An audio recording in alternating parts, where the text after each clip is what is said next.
Bangladesh today? Yes, obviously it's an initial victory for us because as we just informed that Sheikh Hasina fled to another country, India, and it's a very fantastic day for us. It's a victory. What's the situation in Bangladesh today? Even before 1 hour, the situation was not. We couldn't even know what's going on in Bangladesh because the internet was disconnected. Even the country in a war zone in Gaza, people have internet, but Bangladesh they don't have internet. So there's no way I contact my family.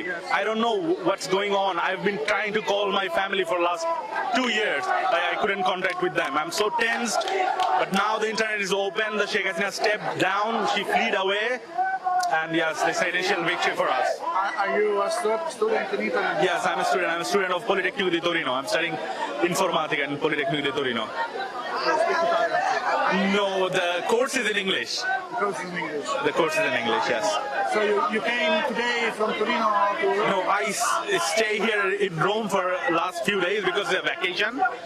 And yeah, when I finish my vacation, I'll go back to Torino again. Bangladesh people are the community, the biggest community in Italy. Yeah, we could say that one of the biggest community in Italy, yes. So the organization it's a little bit complicated, but you look like very united. Yes, because when a fascist regime came up to the land, and that's the reason we united, because we all know that how oppressed we are for the last 15 years.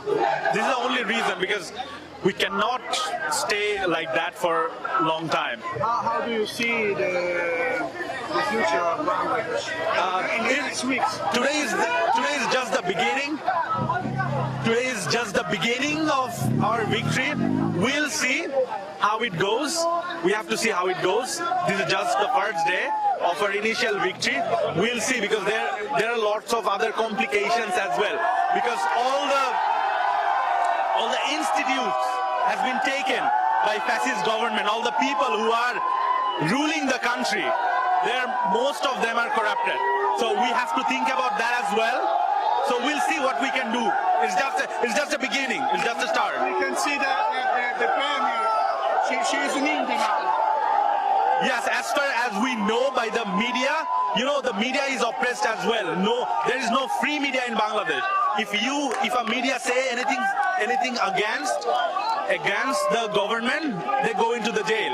It's been happening for last 15 years. So there is no independent media right now in Bangladesh, but yeah, the day has independent from today, I could say that. And now from the Facebook and all the social media, we are getting news that we are getting images that Sheikh Hasina fled away to our neighboring country. So yes, thank you. দেশের বাইরের খবর। ইতালিতে lockdown কিছুটা শিথিল হলেও এখনো পুরোপুরি জমে ওঠেনি রাজধানী রোম। করোনার কারণে স্কুলগুলো এখনো বন্ধ রয়েছে। এরই মধ্যে কয়েকজন শিক্ষার্থী ও শিক্ষক মিলে অনলাইন কোর্স চালু করেছেন বিনা পয়সায়। গরমের কারণে এই সময়টায় স্কুল কলেজ সহ শিক্ষা প্রতিষ্ঠান বন্ধই থাকে। তবে করোনার কারণে এই বন্ধটা এবার অনেক দীর্ঘ। এর মধ্যে কয়েকজন তরুণ মিলে online course community education programme চালু করেছে। প্রতিদিনই অনলাইনে 100-র উপরে শিক্ষার্থী যুক্ত হচ্ছে। অনলাইনে নিয়মিত পরীক্ষাও নেওয়া হয়। এখানে ইংল্যান্ড এবং মালয়েশিয়া থেকেও অনেক শিক্ষার্থী অনলাইনে কোর্স করছেন।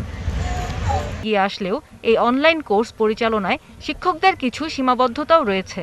হোয়াইট বোর্ড হলে হয়তো আমরা আরও ভালোভাবে ক্লাস নিতে পারতাম, বা একটা ভালো ক্যামেরা হলে, বা আমাদের কিছু ডিভাইস আছে যেগুলো দিয়ে আমরা ম্যাথ ক্লাসগুলো খুব সহজে নিতে পারি। তো এই লিমিটেশনসগুলো আমাদের আছে।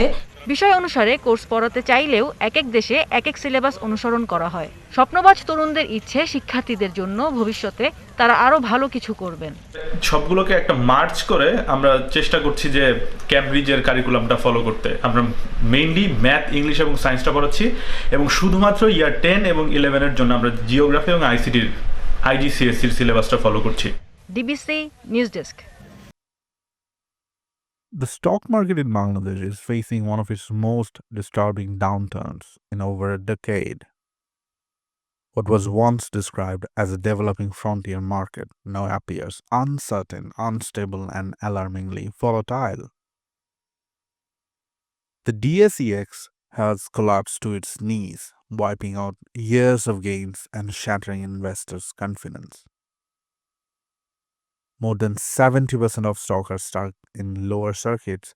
Companies once seen as reliable are now trading below face value.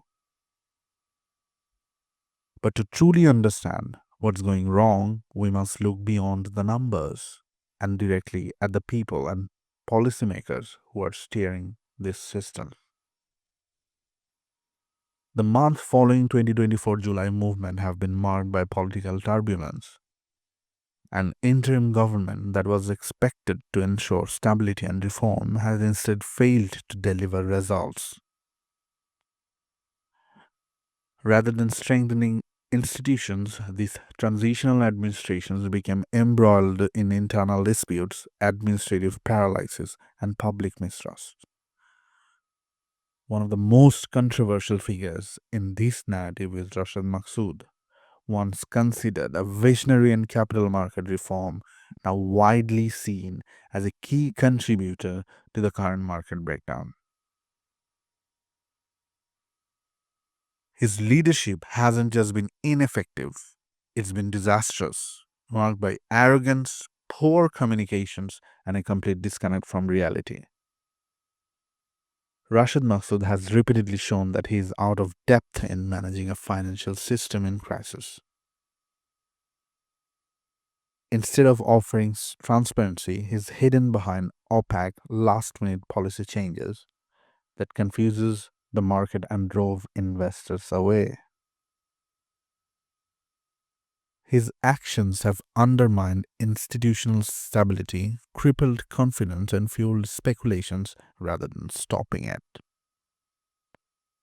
Worse, at a time when investors needed clear guidance and firm leadership, he delivered vague press statements, zero accountability, and policies that seemed more like damage control for his own image than solutions for the market. The result? A fragile, hollow market and a public that's losing faith not only in the systems but in leadership itself. Questions are being raised about his close ties with the current finance advisors, a relationship that many believe has allowed Rashad Maqsood to operate with unchecked influence, despite mounting criticisms from the public, economists, and even with regulatory bodies. This alliance has created a conflict of interest that's eroded trust in both fiscal policy and capital market regulations. Under their watch, no clear roadmap has been offered to rescue the market, no credible strategy to address corporate governance failure, to revive foreign investment, or to create a safe environment for retail investors. Instead, we've seen cosmetic interventions, floor prices, shallow liquidity boosts, and token appearances in media press conference. But investors aren't fooled anymore. The damage is real. People have lost their savings.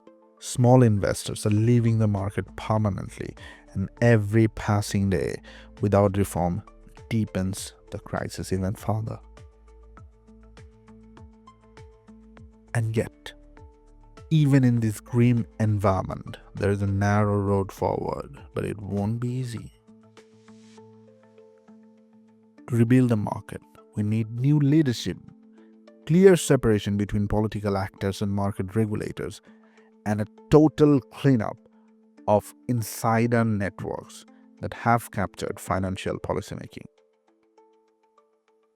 We need structural reforms, audits of listed companies, transparent IPO processes, and legal accountability for those who misled investors. Until then, don't put blind faith in people who have failed you again and again. Thanks for your time.